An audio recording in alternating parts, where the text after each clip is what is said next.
Yes, indeedy, it's tonight's main event. And with a Labour government looking increasingly likely, according to the polls, thoughts have turned to who will comprise the main opposition. Now, the Reform Party leader, Nigel Farage, has said that his party are now the real opposition. Is he right, though?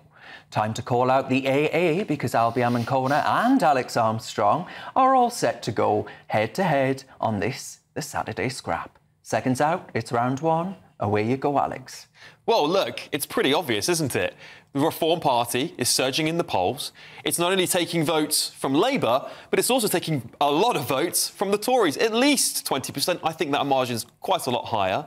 But we're also seeing Nigel Farage as possibly the most, well-liked politician on social media. He's surging on TikTok, he's surging on Instagram, he's all over X. The left are complaining about it all day, the Tories are complaining about it all day, and he's constantly being attacked. In fact, he's attacked so much that he's not even going to be allowed to be on the BBC Leaders' Debate. While the big main parties, the establishment stitch-up continues, Reform surge ahead, becoming the real opposition. And let's face it, if Nigel Farage gets his seat, which it looks very likely he will with a 10-point lead at the moment, whatever happens, whatever Tories are left on the back benches, on the opposition benches, he will be the most senior Conservative on that side.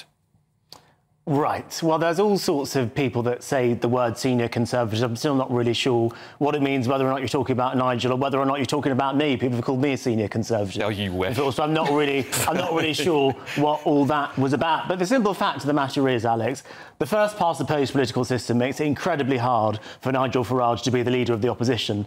Now, Reform might win 1 or 2 seats at the next general election. If there was going to be any party that wasn't the Conservatives that was going to be the opposition leading party, it would actually be more likely to be the Lib Dems. There are, in fact, some polls which suggest the Lib Dems could win more seats than the Conservatives at the next general election. There are no polls that suggest the Reform Party will win more seats than the Conservatives at the next general election, even if they are outpolling the Conservatives by 1% in one poll done by YouGov for the Sunday Times earlier on this week. So I just want to drag you back down to reality. Yeah. And all of your other Nigel Farage lovers out there, you're not going to be the leader of the opposition. Reform are not going to be any bigger than a couple of seats in the next Parliament. That doesn't mean the Tories shouldn't be scared of Reform, but I just want to inject a bit of realism into Alex's argument. Fascinating argument about the Liberal Democrats, because I don't think if you asked anyone, they'd know the difference between the Lib Dems and half the Conservative Party, frankly. So, yes, I do think Nigel Farage will be the Conservative opposition on those benches. Because, look, at the end of the day, if the Tories ever want to get back into government again, they're going to have to pull back all those people they lost to Reform.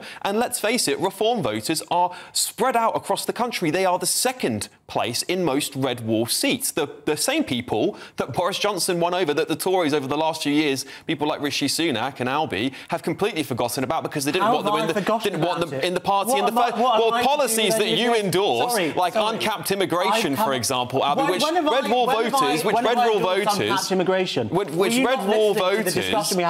well, let's ask what we need less immigration. Well, let's say, what have the Conservatives done to lower immigration? What have the Conservatives done to grow the economy? What have the Conservatives done for anybody over the last 4 years? I'd love to hear that and then see how much of a good opposition they'll be in the backbenches. The question is about whether or not Nigel Farage and the Reform Party will be the real opposition. I think I've just illustrated how that is a going to happen. Yes. Nigel Farage. Can you prove otherwise? Yeah, well, he wants low taxes, he wants immigration to be capped, a range of other things. We could go on all day. But you need to be the second party. But what like I just said, Reform's not going to be the Conservative Party needs to have reform. They need reform back in the party. They're going to get completely trounced. So you're going to tell me that the Conservatives are just going to reject the actual Conservative people, the ones with real Conservative values who are now gone to reform. You're going to completely reject them forever and allow yourself to go into political obliteration. Is that what you're going to do? I don't know. Are you seeing and hearing things? I haven't said that at all. But then that's how you're going to... I actually think we need to unite the right, but does that mean that the Reform Party and Nigel Farage are going to be the real opposition? Well, because they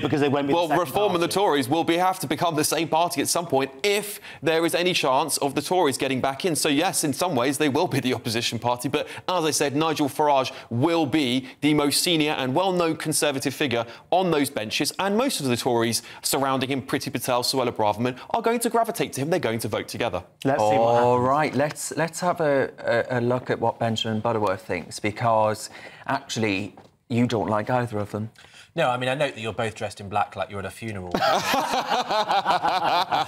are about to lose. I mean, look, why not make Plaid Cymru the official opposition party? Because you're going to have, if you're lucky, about as many MPs as Plaid. And now no one thinks that their 3 or 4 MPs, or what it could be, is serious. You know, it's completely delusional. And I find it really odd because this surge still takes you to about 1 in 6 votes, right? There's far more for the Labour Party, more than double for the Labour Party what Reform is getting in before you take in the Lib Dems, which are pretty similar.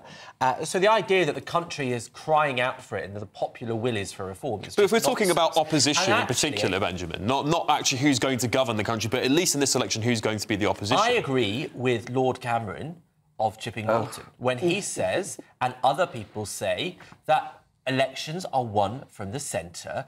You can keep trying to appease extremists like Alex Armstrong and Nigel Farage, and you will never win an election. Have you not just highlighted what the problem is here? And the problem is that elections are only won from the centre because we have this ridiculous voting system of first past the post. Which keeps the country moderate. Right, we're going to... It's been hardly moderate the last few years. Moderate. We're going to reach a point... But what happens, Benjamin, when we reach a point where, let's just say, Nigel Farage and his party get 6 million votes and 1 seat? What's going to happen then is people are going to sit back and say, hang on a minute, this is ridiculous. This voting system has to change. They're going to wake up. No party has done that before.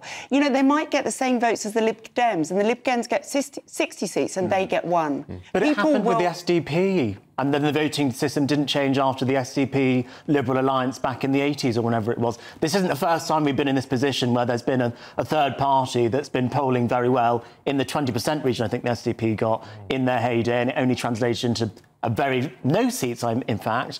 And we didn't change the voting system then. And what I find really interesting, actually, with this whole thing about changing to proportional representation is the same people who want proportional representation were against the referendum on voter reform. When was it? In 2014? 11. Alternative... Was it the alternative vote? The AV vote. So I don't really understand. You've got these people that want changes to how we vote, but then when we had the opportunity to change the way how we vote, they voted against it. I voted against it because it wasn't a brilliant system, but also we weren't seeing this complete divide in society where working people on the street don't feel they're represented. We weren't seeing that. The situation has changed. I've changed my mind. We also didn't have 750,000 people the size of Birmingham coming here every year, and we also didn't have the cost of living crisis because of the cost of living crisis and everything else. Well, the point Alex is making is that the people are dissatisfied. The established parties, the centre two ground sides of the same cheek. Well, bottom, I was going to say. I keep on arguing this point. The centre ground no longer exists where you think it does in the left and the centre ground parties. It doesn't sit there anymore. The left have dragged it so far over to the other end of the scale. Everything on the other side seems right wing. So whatever you say, you want to control your borders. Is that right wing? You want to have freedom of speech. Is that right wing? You don't want transgender ideology. You're called far right, and it's absolutely insane. And you're going to see that rebellion. And I think reform, they might not do well in this election, but I can guarantee you the one after and the one after that, if the Tories don't get their act together, reform will absolutely be the opposition party. And for you to sit there and accuse people of being extremists, that's exactly why Labour lost the red wall, you know, because of people like you. I don't think Albie should be nervous about people like Alex and Reform because you're utter nonsense that you just said. You are trying to speak to the country. I just told you a fact. You think that political parties can speak to the country they wish they had rather than the country that actually exists. That's where Corbyn went wrong. And you kind of... The attitude is basically, we tell them they're wrong for long enough, eventually they'll realise we've got it all right. That's the people are... We're not telling the people that. They're telling the political establishment that enough is enough. Let me finish, Armstrong. Look, the fact is that the centre ground... This is quite a moderate country. It's a small C Conservative country in many ways, and it's a moderate country.